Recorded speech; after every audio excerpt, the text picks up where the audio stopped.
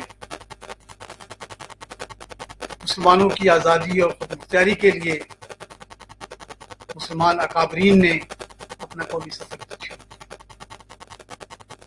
مسلم league کا تاسیسی اجلاس ہوا ڈھاکہ میں. مسلم لیگ بنائی گئی مشرقی پاکستان میں، بنگال میں، اور اس کے تاسیسی جو صدر بنے نواب وقار الملک، وہ بنگال کے تھے، بنگالی تھے. انہوں نے 1906 میں طے کیا کہ ہمیں ایک آزاد ریاست چاہیے. ہمیں نہ صرف انگریزوں سے بلکہ بھارت کے ان جنونی ہندوؤں سے بھی آزادی چاہیے. ہمیں ایک آزاد اور خود مختار مملکت چاہیے. بنگالیوں کا یہ فیصلہ. بر صغیر کے باقی مسلمان تو اس فیصلے میں شریک ہوئے. اور پھر جب 1940 میں سامعین محترم قرارداد لاہور پاس کی منٹو پارک لاہور میں قائد اعظم کی زیر صدارت ہونے والے اجلاس میں، وہ قرارداد بھی شیر بنگال اے کے فضل الحق نے پیش کی. شیر بنگال فضل الحق صاحب وہ چیف منسٹر تھے بنگال کے. انہوں نے قیام پاکستان کے بارے میں جو نظریاتی قرارداد تھی، جسے بعد میں قرارداد پاکستان کہا گیا، اس کو پیش کرنے کا جو اعزاز ہے وہ بھی ایک بنگالی شہری، بنگال کے ایک رہنما کو تھا، بنگال کے ایک مسلمان کو تھا. میں اس بحث سے علیحدہ رہتے ہوئے ہم تسلیم کر لیتے ہیں کہ مشرقی پاکستان کو مغربی پاکستان سے گرے ہوں گے. مغربی پاکستان کے حکمرانوں نے، مغربی پاکستان کی نوکرشاہی نے، مغربی پاکستان کی بیوروکریسی نے، مغربی پاکستان کے لوگوں نے مشرقی پاکستان کے لوگوں کے ساتھ زیادتی کی ہوگی. یہ ہمارے گھر کا مسئلہ تھا نا، ہمارے گھر کے اختلافات تھے، آپس کے ہمارے معاملات تھے. لیکن مجھے آج تک ایک بات سمجھ نہیں ہے کہ آزاد ریاستوں میں، آزاد ملکوں میں دنیا کا کون سا ایسا ملک ہے جہاں اختلافات نہیں ہیں لوگوں کے درمیان، سیاسی جماعتوں کے درمیان. لیکن کوئی ملک کسی دوسرے ملک کو یہ جواز بنا کر کہ آپ کے عوام آپس میں اتفاق رائے سے نہیں رہ رہے، ہم جارحیت کا ارتکاب کر رہے ہیں اور ہم آپ کو علیحدہ کر رہے ہیں، ہم مسلح آپ کے ساتھ جو ہے نا جی جنگ کریں گے اسی بنیاد پر کیونکہ آپ کا بھائی آپ سے مطمئن نہیں ہے. مغربی پاکستان اور مشرقی پاکستان کے لوگوں کے درمیان سیاسی بنیادوں پر اختلافات تھے، ماننا چاہیے. ہم سے غلطیاں ہوئی، ماننا چاہیے. بٹ بھارت کو کس نے یہ اختیار دے دیا تھا کہ وہ پاکستان کے علاقے کے اندر آ کر بلا جواز، بغیر کسی اختیار یعنی اخلاقی جواز کے وہ ہمارے ملک پر چڑھ دوڑے اور پھر ہماری عوام کے خلاف، پاکستانی فوج کے خلاف وہ ان لوگوں کی حمایت کرے، بلکہ ان لوگوں کی حمایت کا دعویٰ کر کے ہمارے خلاف مسلح جارحیت کرے. یہ مجھے آج تک سمجھ میں نہیں ہے. دنیا کا کون سا ایسا قانون ہے جو دوسرے ممالک کو ایک پڑوسی ملک میں فوجی جارحیت کی اجازت دیتا ہے؟ میں جب نظر ڈالتا ہوں اسی دور کی تاریخ پر تو ہمیں ایک اور واقعہ نظر آتا ہے، اسی تاریخ سے جڑا ہوا واقعہ. یہ روس نے افغانستان پر حملہ کیا، صحیح جواز بنایا، چڑھ دوڑا، لیکن تاریخ نے دیکھا کہ امریکہ، یورپ، سب ملک روس کے خلاف ایک ہو گئے کہ جناب یہ جارحیت ہے، ہم افغانستان میں آپ کی جارحیت کو قبول نہیں کرتے۔ جہاد شروع ہو گیا، سارے مسلمان امریکہ اور اس کے اتحادی بن گئے، بات بھی اصول کی تھی۔ جناب دیکھیے کتنا دکھ اور کتنے افسوس اور کتنے تضاد کی بات ہے کہ جب پاکستان کے ایک حصے میں بھارت نے مسلح جارحیت کی، تب یہ ساری طاقتیں نہ صرف خاموش رہیں بلکہ انہوں نے بھارت کا ساتھ دیا۔ پاکستان کو 2 لخت کرنے میں انہوں نے بھارت کا ساتھ دیا۔ 2015 میں جب نریندر مودی گئے، انہوں نے اس مسلح جارحیت پر دکھ کا اظہار نہیں کیا، افسوس کا اظہار نہیں کیا، شرمندگی کا اظہار نہیں کیا۔ انہوں نے بنگلہ دیش کی یاترا کے دوران جو خطاب کیا، اس میں انہوں نے کہا کہ میں فخر محسوس کرتا ہوں اس بات پر کہ بنگلہ دیش کی آزادی کے لیے ہمارے جوانوں نے قربانیاں دی، ہمارے جوانوں نے خون بہایا۔ بس یہی ایک جو سوچ کا زاویہ ہے، یہی افسوسناک ہے۔ اس کا ہی ہمیں ضرورت ہے کہ پاکستان کو بلا جواز مسلح جارحیت کا نشانہ بنایا گیا، ہماری افواج کو قید کیا گیا، بے گناہ شہریوں کو قید کیا گیا، ایک خوبصورت ہمارے حصے کو کاٹ دیا گیا، لیکن آج اس پہ شرمندگی کا اظہار کرنے والا کوئی نہیں۔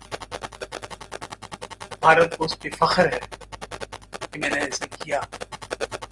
یار کوئی تو بتائے کہ کون سا وہ اصول ہے، کون سا وہ ضابطہ ہے، کون سا وہ بین الاقوامی اخلاق ہے، اخلاقی تقاضا ہے جس کے تحت ہم دوسرے پرامن لوگوں کے ملکوں پر چڑھ کر بھائیوں کے اختلافات سے فائدہ اٹھائیں اور ان میں اختلاف و تفریق کی بنیاد بھی ڈالیں، اور نہ صرف بنیاد ڈالیں بلکہ انہیں سینہ سفر کرنے میں ان کی سرپرستی کریں، اور پھر ان کے ساتھ مل کر ایک دوسرے کا گلا کاٹنے میں ہم معاون ثابت ہو جائیں، گھر اجاڑ دیں، ملک توڑ دیں۔ تو آج کا یہ دن اسی حوالے سے بہت افسوسناک ہے۔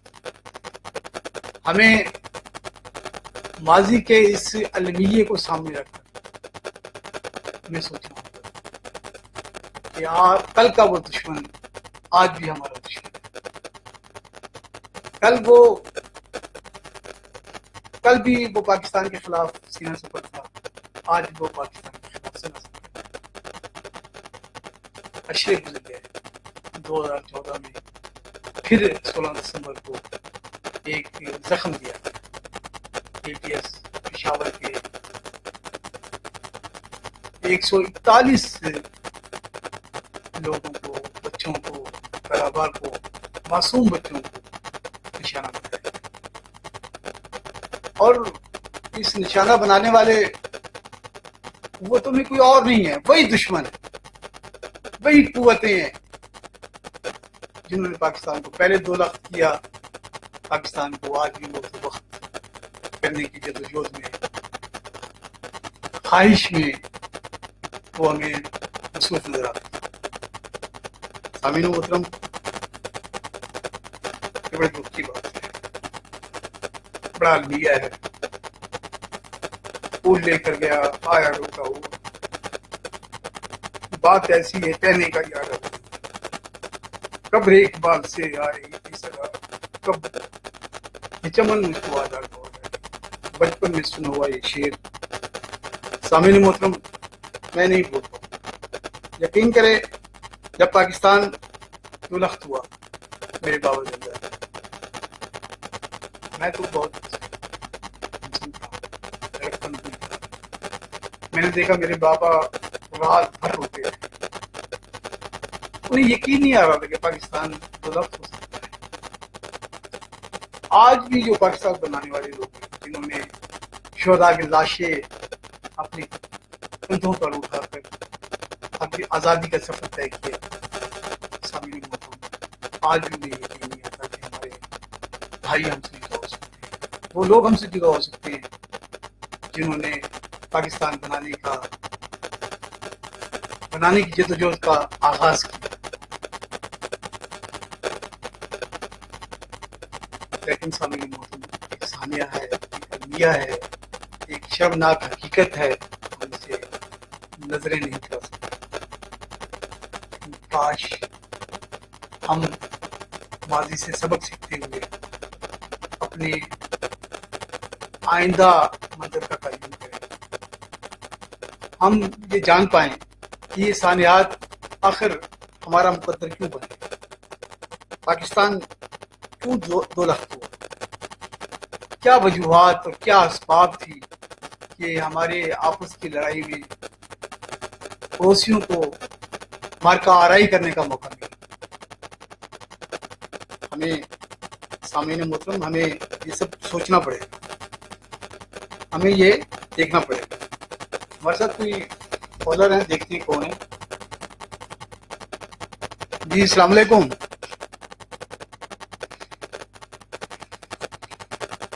السلام علیکم.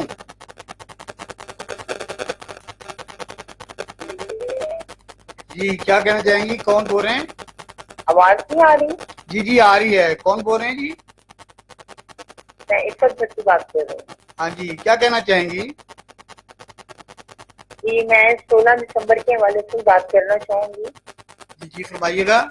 کہ میں نے کہا میں 16 دسمبر کے حوالے سے ہی بات کرنا چاہوں گی. جی جی فرمائیے گا. 16 دسمبر ایک بڑی ہماری تاریخ میں 2014 کا واقعہ ایک المناک یاد کے حساب سے ہی مطلب جو ہے وہ ہے. اور اس میں ہم جس طرح جو آزاد قومیں ہوتی ہیں وہ اپنے آزادی کے دن مناتی ہیں، اپنے تہواروں کو یاد رکھتی ہیں. تو اس حوالے سے تھوڑا سا یہ ہے کہ ہم رفتہ رفتہ اپنے دنوں کو نہ صرف بھولتے جا رہے ہیں بلکہ حکومت کی طرف سے بھی کوئی اس سے بات پرست نہیں ہوتی، اور کوئی اس میں یہ نہیں چاہتے کہ ہماری جو آنے والی نسل ہے کم از کم اس کو ہی کسی بات سے رہنمائی ہو. بہت ساری چھٹیاں بھی ختم کر دی گئیں. تو 16 دسمبر جو ہے اس کو بھی ایک یادگار کے طور پہ منانا چاہیے تھا. کم از کم ان شہیدوں کا لہو جو ہے وہ تو رائگاں نہ جائے. ہمیں معلوم ہونا چاہیے کہ ہماری ہسٹری میں کیا ہوا تھا، آنے والی نسلوں کو بھی پتہ چلے کہ کس طرح ہمارے جو بچے تھے وہ شہید ہوئے اور کس طرح انہوں نے بہادری سے اپنی جان دی. تو میرے خیال میں کہ اس دن کو منانا چاہیے. یاد جو ہے اس کو ہمیشہ دوسروں کے دلوں میں بھی رہے، خود ہمیں بھی یاد رکھنا چاہیے. جی بالکل ٹھیک، تھینک یو جی، بہت بہت شکریہ. یہ عفت بھٹی صاحبہ کہہ رہی تھی کہ ہمیں بھول جانے کی عادت ہو گئی ہے. ہم آنکھیں بند کرنا چاہتے ہیں، ماضی کی طرف دیکھنا نہیں چاہتے ہیں، اپنے نقصانات کا ہم نہیں دیکھنا چاہتے کہ ہمارے نقصانات کتنے ہیں اور ان کے اسباب کیا ہیں، ان کی وجوہات کیا ہیں. ہم اصل میں کبوتر کی طرح آنکھیں بند کر کے ہم بہت سے بے خبر رہنا چاہتے ہیں. تو میں تو یہ سمجھتا ہوں کہ یہ جو المیے ہیں ہماری تاریخ کے، پاکستانی تاریخ کے، سقوط ڈھاکہ اور اے پی ایس کے حوالے سے یہ بڑے گریٹ ٹریجڈی ہے. میرے ایک دوست سلیم کلاسرا صاحب نے میسج کیا، وہ کہتے ہیں کہ یہ تو ہماری نئی نسل کو پتہ ہی نہیں ہے کہ سقوط ڈھاکہ کا کیا ہے اور اتنی بڑی ٹریجڈی ہے. وہ کہتے ہیں میں اس زمانے میں 9ویں کلاس میں تھا جب یہ المیہ ہوا اور میں روتا رہا. اس وقت لوگوں کے پاکستان کے بارے میں اور پاکستان کی مملکت کے بارے میں، اپنی ماں دھرتی کے حوالے سے بڑے جذباتی ماحول تھے.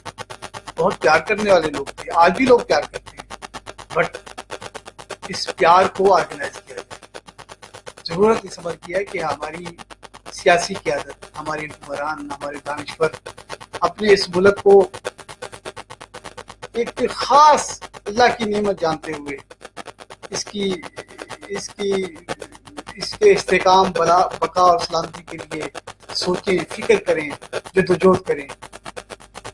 آپس میں ہم جس انداز میں ہم آپس میں جی رہے ہیں، ہمارے جو ترجیحات بن گئی ہیں، ہماری جو ہم سمجھتے ہیں کہ ہم جو ہماری سیاسی ترجیحات ہیں، جو ہماری جو معاشی ترجیحات ہیں، جو ہمارے سماجی ترجیحات ہیں، معاشرتی ترجیحات ہیں، ان میں معاف کیجیے گا مملکت کا ذکر کچھ کم ہو گیا ہے، پاکستان سے پیار کا ذکر کچھ کم ہو گیا ہے. ہمیں بلا شبہ سرکاری سطح پر ہمیں پاکستان سے محبت کی باتیں نظر آتی ہیں، لیکن ہماری سوسائٹی، ہمارے حلقہ احباب، ہمارے ادبی حلقے، ہماری سیاسی جماعتیں، میں سمجھتا ہوں کہ انہیں ایک نقطے پر ضرور متفق ہو جانا چاہیے کہ پاکستان ہے تو ہم ہیں. پاکستان عظیم ہے. پاکستان سے پیار ہمیں اپنے مذہب کے طور پر اپنانا چاہیے.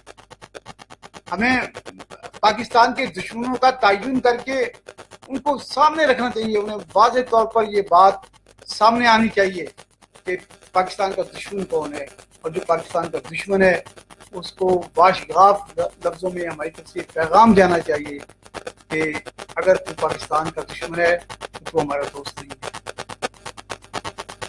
میرے محترم، یہ وقت کی ضرورت ہے اور اس میں کوئی دو رائے نہیں ہو سکتی، اس میں کوئی ایسی مصلحت کی بات نہیں چل سکتی. اگر ہم مصلحت کا شکار ہوں گے پھر یہ المیہ ہمارا مقدر بنے رہے گا. پاکستان کو ہمیں عظیم تر بنانا ہے. پاکستان عظیم تر ہے. پاکستان سے میرا تشخص ہے، پاکستان سے آپ کا تشخص ہے. آزادی کی نعمت ان لوگوں سے پوچھیں جو آزادی کے لیے جدوجہد کر رہے ہیں، جو آزادی کے لیے اپنی جانیں قربان کر رہے ہیں، اپنا لہو بہا رہے ہیں، جو اپنی نسلیں قربان کر رہے ہیں. ہم نے یہ پاکستان کسی نے پلیٹ میں رکھ کر ہمیں یہ آزادی نہیں تھی، اس کے پس منظر میں بھی بڑی قربانی ہے. ایک عظیم داستان ہے قربانی کی، اور وہ ایسی قربانی ہے جنہوں نے قربانیوں کے لاشیں اٹھا کر سجدہ شکر ادا کیا آزادی کے لیے. تو ہماری بہادر افواج نے ہمیشہ پاکستان کی بقا کی جنگ لڑی ہے، پاکستان کی آزادی کا تحفظ کیا ہے، جغرافیائی تحفظ کیا ہے. مگر ہمیں ضرورت اس امر کی ہے کہ ہم بحیثیت قوم یہ میسج دیں دنیا کو کہ ہم کبھی نہیں بھولیں گے ماضی کو. ہم ماضی میں لگنے والے جتنے بھی زخم ہیں، ہمیں ایک ایک زخم یاد ہے. ہم اس ماں دھرتی کے ساتھ ہمارا یہ عہد ہے کہ ماں دھرتی اب تجھے کسی دشمن کی نظر تجھے نہیں نظر لگا سکے. ہمارا لہو، ہماری سانس، ہماری نسل، ہماری جان، ہماری آبرو اللہ کے بعد اس ماں دھرتی کی یہ امانت ہے. اس کے تحفظ کے لیے بالکل ہمیں پیش کرنا چاہیے. ہمیں جوانوں میں پاکستانی محبت کا، پاکستانی قومیت کا پرچار کرنا چاہیے. ہمیں پاکستانی نیشن کے طور پر اپنے آپ کو سامنے لانا چاہیے. یہ ہے وقت کا تقاضا. سامعین محترم، بہت مشکل موضوع تھا، بڑا دکھ بھرا موضوع تھا، بڑا درد انگیز موضوع ہے. بہت سی باتیں کی جا سکتی ہیں. میں بس اسی ایک میسج کے ساتھ کہ یارو آپ اس ملک کے تحفظ کے لیے ایک بن جاؤ، ایک قوم بن جاؤ، خدا کے لیے ایک قوم بن جاؤ. چھوڑ دو سب اختراق و تفریق کی باتیں، چھوڑ دو سب انتشار کی باتیں. آپس میں ہاتھ ملا کر اس ملک کی بقا اور استحکام کے لیے ایک قوم کی حیثیت سے اس آئینی دیوار بن جاؤ، تاکہ ہماری آنے والی نسلیں پروقار قوم کی حیثیت سے ایک عظیم تر پاکستان میں پروقار زندگی گزار سکیں. اسی میسج کے ساتھ اجازت چاہوں گا. خوش رہیں، خوشیاں بانٹتے رہیں. اللہ حافظ.